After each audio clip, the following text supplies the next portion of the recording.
The medical bay's sterile lights cast harsh shadows across Zektar's broken form as he lay strapped to the examination table. His forearms trembled uncontrollably, the chitinous plates of his exoskeleton cracked and, bleeding green ichor. The Galactic Council's finest xenobiologists surrounded him, their various appendages working recording devices and medical scanners with practiced efficiency. Dr. Valnara, a tall crystalline being whose translucent body pulsed with soft blue light, leaned forward with what passed for concern among her species. Zektar, you are the sole survivor of the human engagement at Kepler 442b. The Council needs to understand what happened. Your entire expeditionary force was eliminated, yet you somehow escaped. Zektar's mandibles clicked rapidly, a sign of extreme distress among his kind. His compound eyes, usually a brilliant emerald, had dulled to the color of dying grass. When he spoke, his voice was barely above a whisper, transmitted through the universal translator grafted to his throat. Escaped? No, Doctor. They let me live. They wanted me to tell you what I saw. The room fell silent. Ambassador Throx, a massive Ursoid delegate whose fur had grayed from centuries of diplomatic service, stepped forward. His translator rumbled with authority. The humans allowed you to survive? That makes no sense, Zektar. Our intelligence suggested they were a primitive species barely capable of interstellar travel. Zektar's entire body shuddered. Your intelligence was wrong. Catastrophically wrong. Dr. Valnara adjusted her recording crystal, its faceted surface capturing every nuance of the broken warrior's testimony. Begin from the start, Zektar. Tell us everything. The insectoid closed his eyes, his breathing apparatus wheezing as he gathered the strength to relive the nightmare. It was supposed to be a simple colonization mission. Kepler 442b showed no signs of advanced civilization when our scouts surveyed it 3 cycles ago. The planet was rich in rare minerals, with vast continents perfect for our hive cities. The Swarm Council designated it Priority Alpha for expansion. He paused, his claws digging into the metal table. We brought 50,000 warriors. 5 full battle legions. Our finest ships. Weapons that had conquered a dozen systems. His voice cracked. We thought we were invincible. Ambassador Throx's massive paws gripped the edge of his datapad. What changed? Our latest intelligence reports indicated humans had only recently achieved faster-than-light travel. Their technology should have been centuries behind ours. Zektar's laugh was a horrible chittering sound that made even the seasoned diplomat step back. Technology? You think this is about technology? You understand nothing about humans. Nothing at all. The medical monitors attached to Zektar's body began beeping rapidly as his stress levels spiked. Dr. Valnara moved to administer a sedative, but he waved her away with one of his remaining functional arms. No. You need to hear this. All of you need to understand what we're dealing with. He forced himself upright despite his injuries, green blood seeping through his bandages. When we arrived at Kepler 442b, we detected their settlements immediately. Small clusters, maybe 1 million humans total spread across 3 continents. Their technology readings were modest. Fusion reactors, basic energy weapons, simple spacecraft. Nothing that should have troubled our battle legions. Zektar's compound eyes seemed to focus on something far beyond the medical bay walls. But there was something else. Something our sensors couldn't quantify. The humans knew we were coming. Not just knew, they were waiting for us. Dr. Valnara's crystalline structure pulsed with curiosity. How could they have detected your approach? Our stealth technology is among the most advanced in the galaxy. They didn't detect our ships, Doctor. They detected us. Our intent. Our hunger for their world. Zektar's voice grew hollow. Humans don't just inhabit planets. They bond with them. Become part of them. Kepler 442b wasn't just their colony, it was their home. And humans will do anything to protect their home. The alien survivor struggled to his feet, his damaged legs barely supporting his weight. We made planetfall in 3 locations simultaneously. Standard doctrine. Overwhelm any resistance before it can organize. Our warriors descended like the blessed swarm, ready to cleanse the surface for our colonies. His mandibles clicked in what might have been bitter amusement. The humans let us land. All of us. They watched from the forests and mountains as 50,000 of the galaxy's most feared warriors spread across their continents like some grand parade. And then? Then, what? Ambassador Throx demanded. Then, they showed us what it means to fight for survival. Zektar began pacing despite his injuries, his story pulling him back into the horror of those final days. The attacks began at night. Always at night. Single humans, sometimes pairs, materializing from the darkness like vengeful spirits. They struck our outlying positions first. Quick, brutal raids that left dozens dead before vanishing back into the wilderness. He gestured weakly with one arm. We thought it was desperation. Random strikes by scattered survivors. Our commanders laughed. 50 humans against 50,000? It was barely worth acknowledging. Dr. Velnara's recording crystal flared brighter as she captured every word. But the attacks continued? They escalated. Zektar's voice carried a note of grudging respect mixed with absolute terror. Each strike was perfectly planned. They knew exactly where to hit us, when our guards would change, which routes our patrols would take. It was as if they could read our minds. Ambassador Throx rumbled with skepticism. Impossible. No species has developed reliable telepathy. Not telepathy, Zektar corrected. Something far more dangerous. Understanding. These humans had studied warfare for thousands of years. Not just studied it, perfected it. Every move we made, they had seen before. Every tactic we employed, they had counters for. The broken warrior's voice grew distant as he relived the memories. By the third day, we had lost nearly 1,000 warriors. Our commanders were furious. They ordered concentrated sweeps of the human settlements, determined to root out the resistance. He paused, his entire body trembling. That's when we learned our first real lesson about humans. They don't surrender. Ever. We found their cities, yes. Empty shells where families had lived for decades. But the humans were gone. All of them. Men, women, children vanished into the wilderness as if they had never existed. Dr. Velnara leaned forward intently. They abandoned their homes? Abandoned? No, Doctor. They became their homes. The forests, the mountains, the very air itself became their weapon against us. We were no longer facing human settlements. We were fighting the planet itself. Zektar's claws scraped against the table as he gripped it for support. The attacks came from everywhere and nowhere.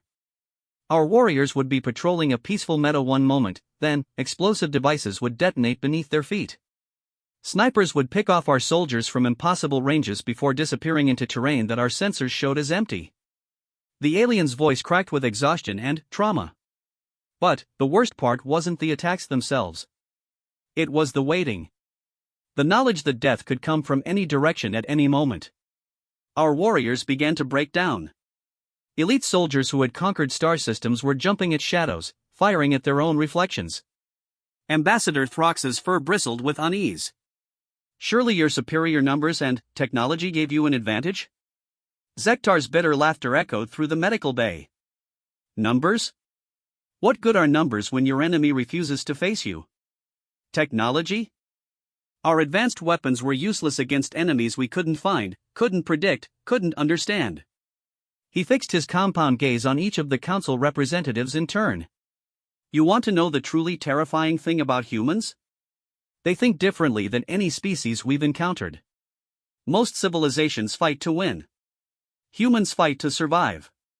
And a human fighting for survival is the most dangerous creature in the universe. Dr. Velnara's crystalline structure dimmed with concern. What do you mean? I mean that humans don't just adapt to warfare, they become warfare. Every human we faced was a strategist, a tactician, a weapon of impossible creativity. They turned household items into explosives.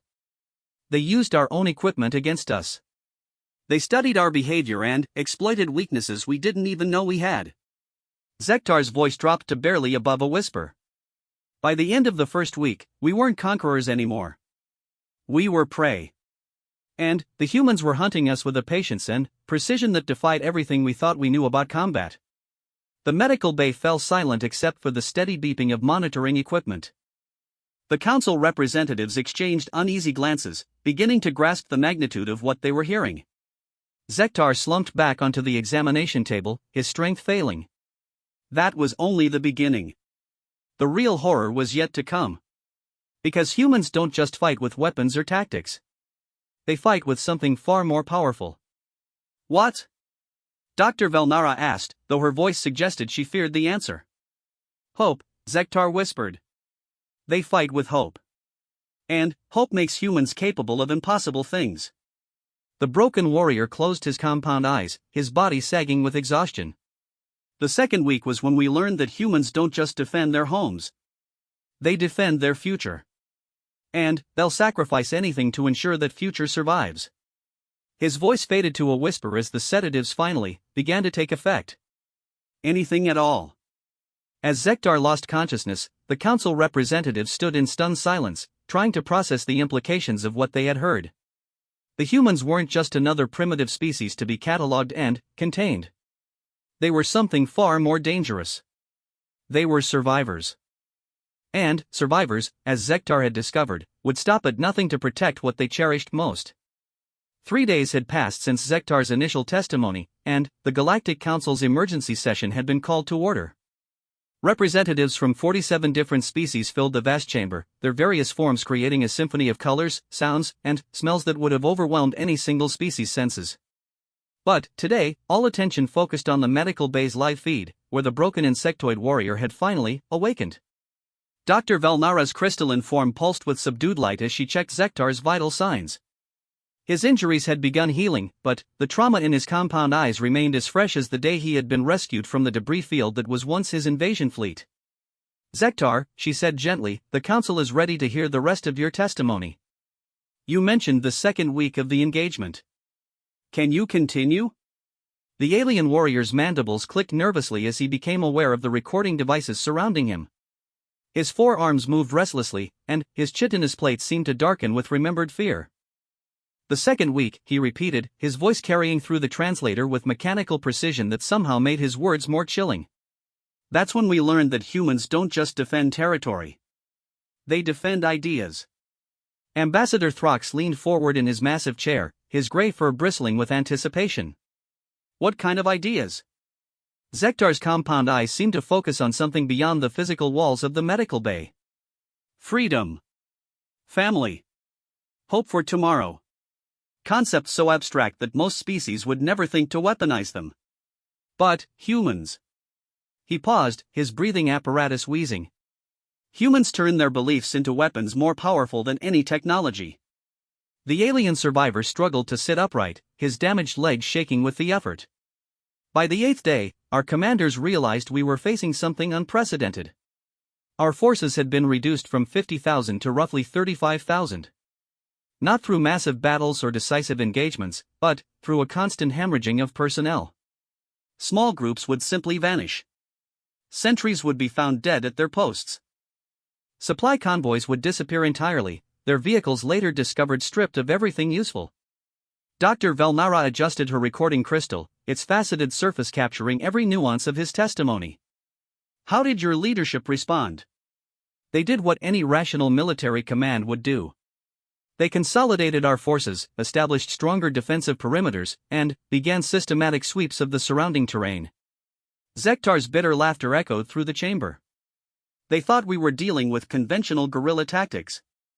They had no idea we were fighting an entirely different kind of war. The broken warrior's claws scraped against the examination table as he gathered strength to continue. The humans had been watching us, studying our responses, learning our patterns.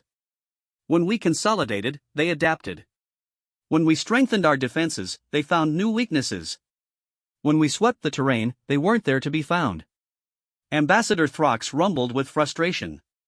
Surely your superior technology provided some advantage? Advanced sensors, energy weapons, orbital support? Zektar's entire body shuddered.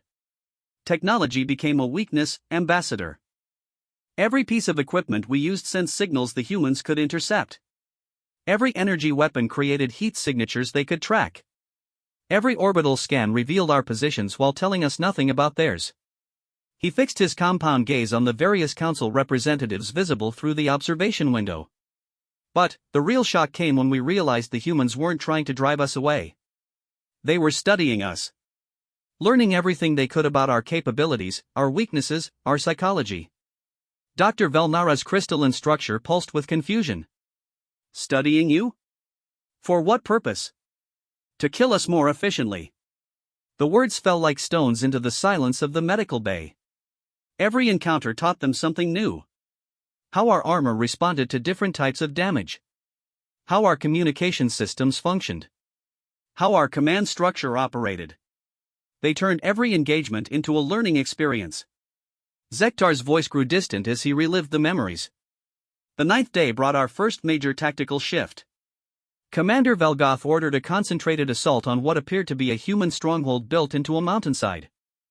Sensor readings indicated significant activity, possible weapons manufacturing, multiple heat signatures. It seemed like the perfect opportunity to strike a decisive blow. The aliens' mandibles clicked rapidly, a sign of extreme distress. 3 full battle groups advanced on the position.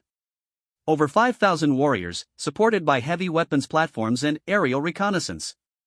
The attack began at dawn with orbital bombardment, followed by ground assault from 3 directions. He paused, his breathing becoming labored. The facility was empty. Had been empty for days. But the humans had left something behind for us.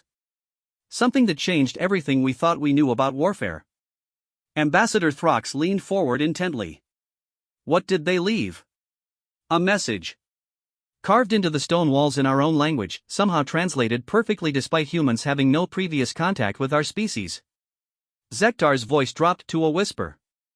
It said, "We know you. We understand you. You are not the first to come here seeking what is ours. You will not be the last to fail." The silence that followed was broken only by the beeping of medical monitors. Dr. Velnara's light dimmed as she processed the implications. They had encountered other species before? No, Zektar replied. They had studied other species. Researched our history, our tactics, our previous conquests. Somehow, they knew exactly how the insectoid swarm operated in battle. They knew our strengths, our weaknesses, our standard responses to different situations. The broken warrior's voice carried a note of grudging admiration mixed with absolute terror. But the message wasn't the worst part. The worst part was what happened after we read it. He struggled to his feet again, his damaged form casting twisted shadows under the medical bay's harsh lights. The facility began to collapse. Not from any obvious explosives or structural damage, but from a perfectly timed cascade failure that brought down the entire mountainside. 3,000 of our finest warriors were buried in seconds. Ambassador Throx's massive form shifted uneasily. How could they predict your exact response so precisely? Because they think like us, but better. Zektar's compound eyes seemed to glow with remembered horror. Humans don't just learn from their mistakes. They learn from everyone else's mistakes too. They had studied every major military engagement in galactic history, analyzed every tactical decision, understood the psychological patterns that drive different species to war. The alien survivor began pacing again, his movements erratic and unstable. That's when we realized we weren't just fighting humans. We were fighting the accumulated military wisdom of a species that had been at war with itself for its entire existence. Every technique we used, they had seen before. Every strategy we employed, they had not only countered but perfected those counters through thousands of years of constant conflict. Dr. Velnara's recording crystal flared brighter as she captured his words. You're saying humans had been preparing for galactic warfare through their own internal conflicts? I'm saying humans had been preparing for every kind of warfare imaginable, Zektar corrected. They didn't just fight each other for territory or resources. They fought for ideas, for beliefs, for concepts that most species would consider purely abstract. They learned to weaponize everything, weather, terrain, psychology, even their own apparent weaknesses. The broken warrior's voice grew hollow as he continued. The 10th day brought the first direct communication from the human forces. Not a surrender offer or negotiation attempt. An ultimatum.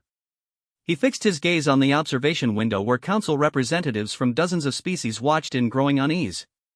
The message was broadcast on all our communication frequencies simultaneously, despite our encryption protocols and signal security. A single human voice, speaking our language with perfect pronunciation and formal military courtesy. Zektar's mandibles clicked as he recalled the exact words. To the insectoid swarm forces currently occupying our world, you have 7 days to evacuate all personnel and equipment.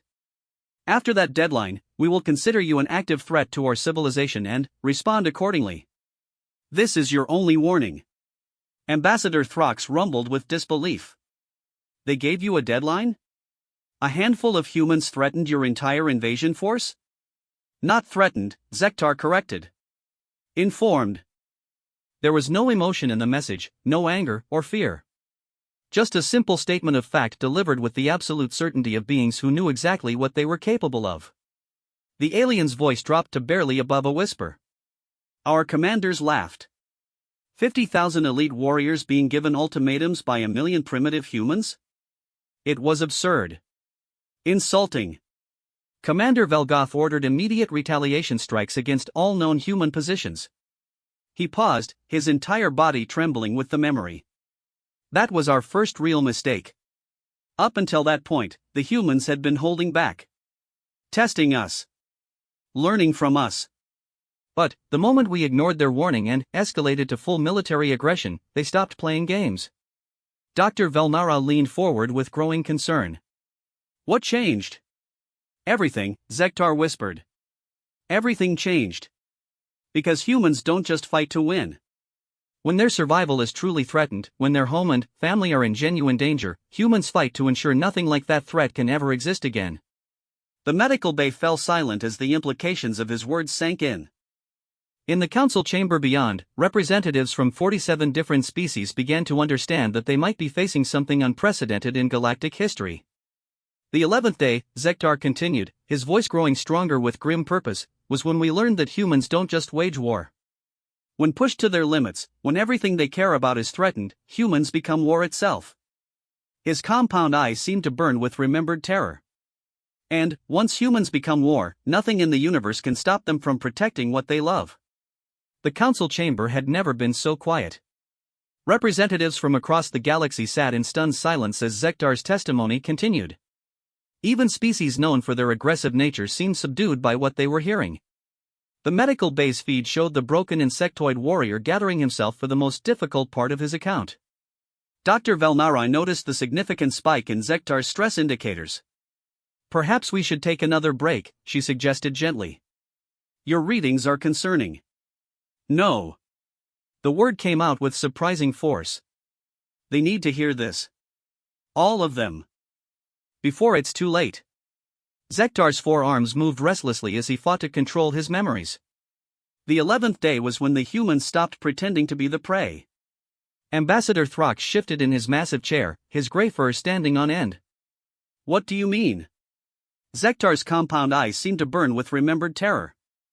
I mean, the humans had been allowing us to think we were the hunters.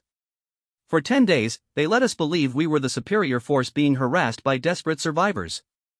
They let us maintain the illusion that we were in control of the situation. The alien warrior's chitinous plates darkened as he recalled the horror.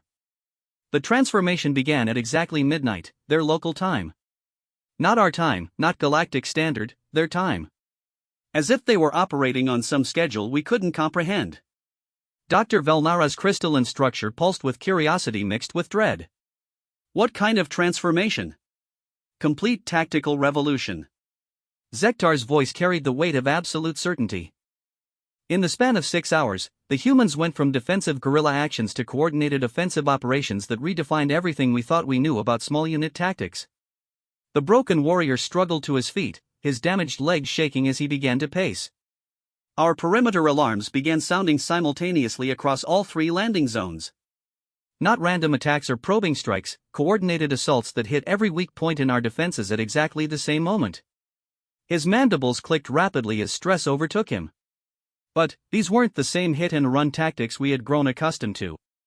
These were precision military operations executed with a level of coordination that should have been impossible for a species without centralized command structure. Ambassador Throx rumbled with confusion. How could they coordinate such attacks without communication systems we could detect? Zektar's bitter laughter echoed through the medical bay.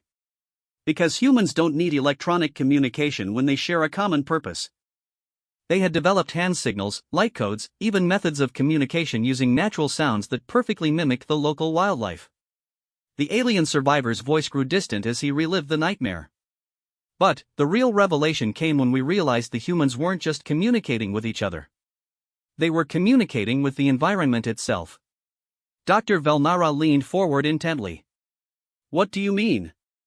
I mean, they had turned the entire planet into a weapon. Zektar's words fell like hammer blows.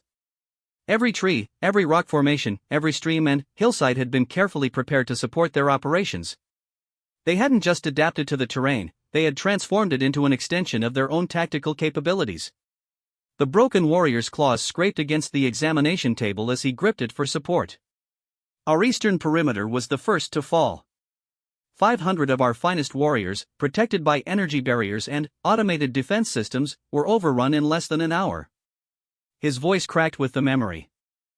The attack began with what appeared to be a small diversionary force, maybe 20 humans attacking our main gate with primitive kinetic weapons. Our defenders responded according to protocol, concentrating fire on the obvious threat. Zektar paused, his breathing becoming labored. While we were focused on the frontal assault, the real attack came from below. The humans had spent days tunneling beneath our position, not with advanced boring equipment, but with simple tools and an understanding of geology that our computers couldn't match. Ambassador Throx's massive paws gripped his data pad. They undermined your entire defensive position? They did more than that. Zektar's compound eyes seemed to glow with remembered horror. They had studied our construction methods, understood exactly how our defensive barriers anchored into the ground, and calculated the precise points where structural failure would cause maximum damage. The alien's voice dropped to a whisper. When our barriers collapsed, we expected the humans to pour through the breach with superior numbers or advanced weapons. Instead, they did something that violated every principle of conventional warfare. Dr. Velnara's crystalline structure dimmed with apprehension. What did they do? They stopped attacking and started talking to us. The silence that followed was deafening. In the council chamber beyond, representatives from dozens of species exchanged confused glances. Zektar continued, his voice carrying a note of bewildered respect. Right in the middle of a life-or-death battle, individual humans began addressing our warriors by name. Not just names, they knew our ranks, our service records, details about our families and home colonies. The broken warrior's mandibles clicked with nervous energy. They had been studying us as individuals, not just as military units. Every captured communication, every intercepted personal message, every piece of intelligence they could gather had been analyzed to build psychological profiles of our entire force. His voice grew stronger as he relived the memory. But they weren't using this information to intimidate or demoralize us. They were using it to communicate. To establish personal connections in the middle of combat. Some of our warriors actually stopped fighting to listen. Ambassador Throx rumbled with disbelief. They were trying to negotiate during an active assault? No, Zektar corrected. They were demonstrating that they saw us as individuals rather than enemies. Each human who spoke to one of our warriors addressed them as a person with hopes, fears, families waiting at home. They made the conflict personal in a way that military training never prepares you for. The alien survivor's voice carried grudging admiration. And, while this psychological warfare was happening, their tactical assault continued with precision that defied explanation. Small teams moved through our compromised defenses with perfect knowledge of our layout, disabling equipment rather than destroying it, capturing rather than killing. Dr. Velnara's recording crystal pulsed brighter as she captured every word. They were trying to minimize casualties? They were demonstrating superiority without unnecessary brutality, Zektar replied. Every action was calculated to show us that they could have killed everyone in that position, but chose not to. The message was clear, resistance was futile, but surrender would be honored. The broken warrior began pacing again, his damaged form casting twisted shadows. The western perimeter fell 6 hours later using completely different tactics. No tunneling, no psychological warfare. The humans simply walked through our defenses as if our weapons couldn't touch them. His voice cracked with remembered terror. Because they couldn't. The humans had studied our energy weapons and developed personal shielding that made them effectively immune to our standard armaments. Not advanced technology, clever application of basic physics and materials science. Ambassador Throx leaned forward intently. How is that possible? Because humans don't just solve problems, Zektar explained. They solve every possible variation of problems they might encounter. While we were developing one type of weapon, they were developing counters to 50 different types of weapons. The alien's compound eyes seemed to burn as he recalled the horror. But the real shock came when we realized their shielding wasn't just defensive. It was adaptive. Every shot we fired taught their equipment how to better deflect the next shot. Within minutes, our most powerful weapons were completely useless. Dr. Velnara's crystalline structure pulsed with growing concern. What happened to the warriors at that position? They surrendered. The words came out flat and emotionless. 800 elite swarm warriors, faced with an enemy they couldn't hurt, simply laid down their weapons and waited for capture. Zektar's voice dropped to barely above a whisper. The humans accepted their surrender with the same courtesy they would show to honored guests. Medical attention for the wounded. Food and water for everyone. Respectful treatment that followed galactic conventions most of us had never bothered to read. The broken warrior slumped against the examination table, exhaustion overwhelming him. But that wasn't the end of the horror. That was when we learned that humans don't just wage war with weapons or tactics. They wage war with mercy itself. His compound eyes fixed on the observation window where council representatives watched in growing unease. Because every warrior they captured became a testament to human civilization. Every prisoner who was treated with dignity and respect became evidence that humans didn't fight because they enjoyed violence. Zektar's voice grew hollow. They fought because they had something worth protecting. And beings who fight to protect rather than to conquer are capable of things that defy every assumption about the nature of warfare. The medical bay fell silent except for the steady beeping of monitoring equipment. In the council chamber beyond, 47 different species began to understand they were facing something unprecedented. The 12th day, Zektar whispered, was when we learned that humans don't just win wars. They transform them into something else entirely. Something that changes everyone involved forever. His words hung in the air like a death sentence, and every being present knew that the worst was yet to come. The emergency session had stretched into its second day, and tension filled the council chamber like a toxic atmosphere. Species that had maintained peaceful relations for centuries were now eyeing each other with suspicion, wondering if any of them truly understood the implications of Zektar's testimony. The medical base feed showed the broken insectoid warrior gathering himself for what everyone sensed would be the climax of his account. Dr. Velnara checked her instruments with growing concern. Zektar's vital signs showed extreme stress, but his determination to complete his testimony overrode all medical recommendations. Zektar, we can resume this tomorrow if you need more time to recover. There may not be a tomorrow, he replied, his voice carrying a weight that made even the seasoned physician's crystalline structure darken with apprehension.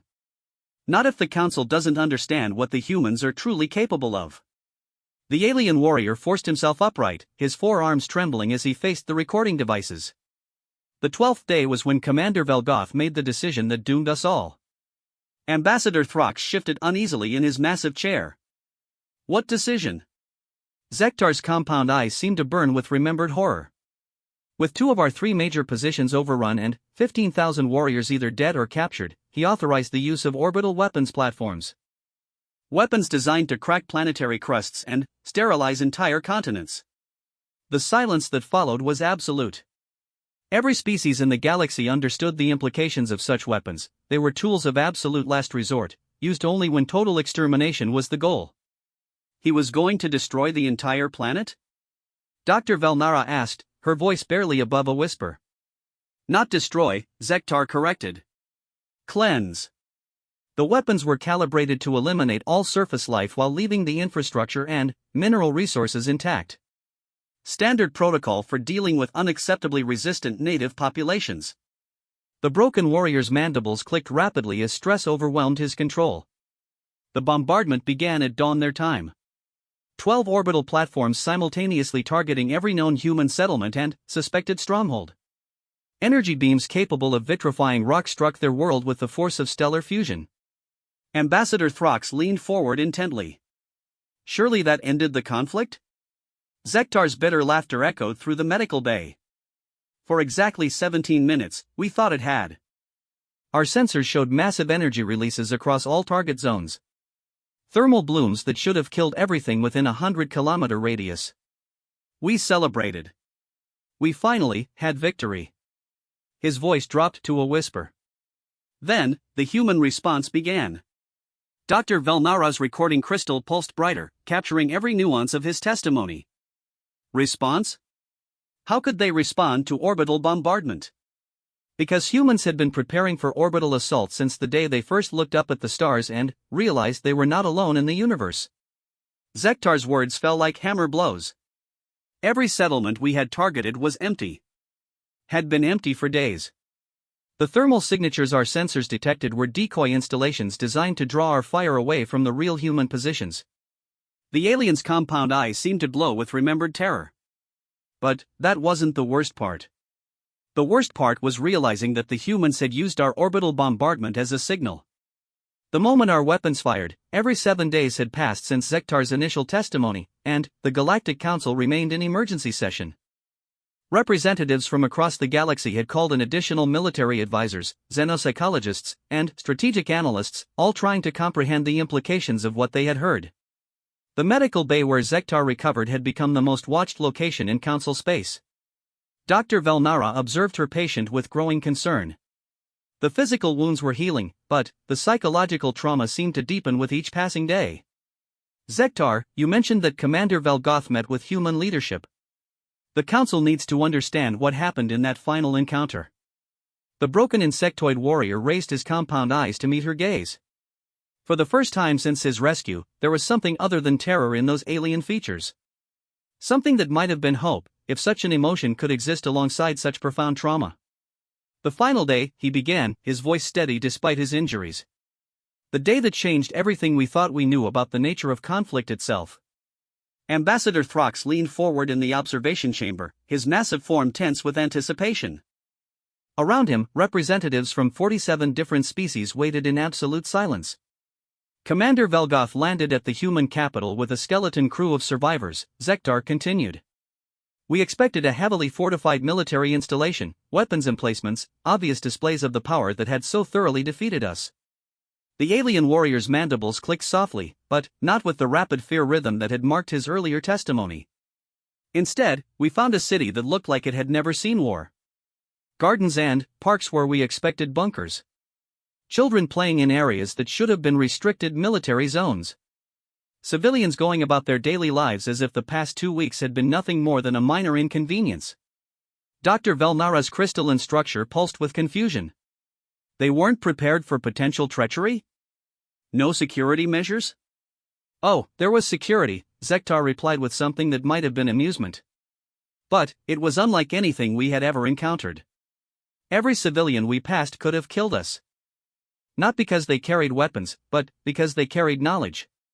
The broken warrior struggled to sit upright, his voice growing stronger as he recalled the memory. The humans had shared everything they had learned about our physiology, our psychology, our tactical preferences with their entire population. Every adult in that city knew exactly how to disable an insectoid warrior using nothing more than pressure points and leverage. Ambassador Throx rumbled with disbelief. They had turned their entire civilization into a military force? No, Zektar corrected. They had turned their military force into a civilization. Every person we met was both a warrior and a scholar, a defender and a teacher, a soldier and a healer. They had achieved something that military theorists consider impossible: total integration of combat capability with civilian society. The alien's compound eyes seemed to glow as he relived the encounter. But that wasn't what broke Commander Velgotha's mind. That wasn't what transformed him from a conqueror into something else entirely.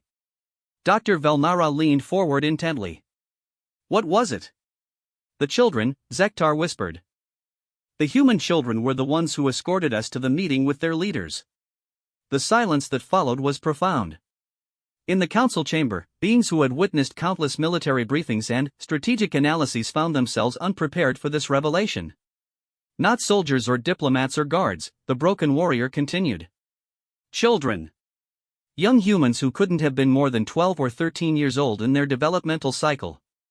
And they spoke to us in perfect insectoid formal language, with complete knowledge of our culture, our history, our religious beliefs.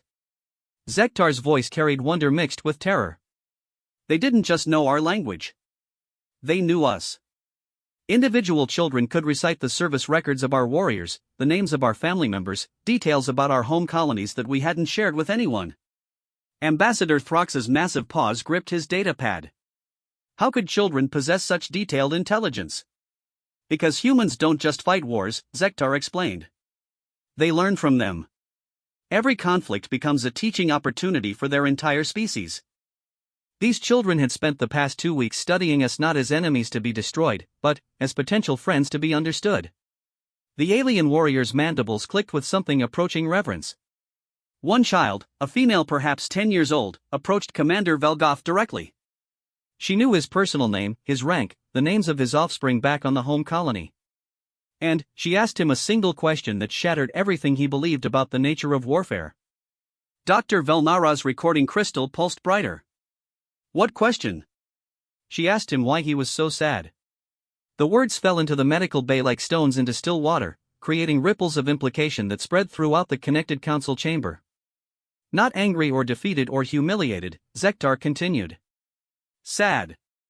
This human child had looked at a warrior who had just failed in the conquest of her world, and her first concern was for his emotional well-being. The broken warrior's voice cracked with the memory. Commander Velgoth tried to explain that he wasn't sad, but he couldn't finish the sentence. Because the child was right. He was sad.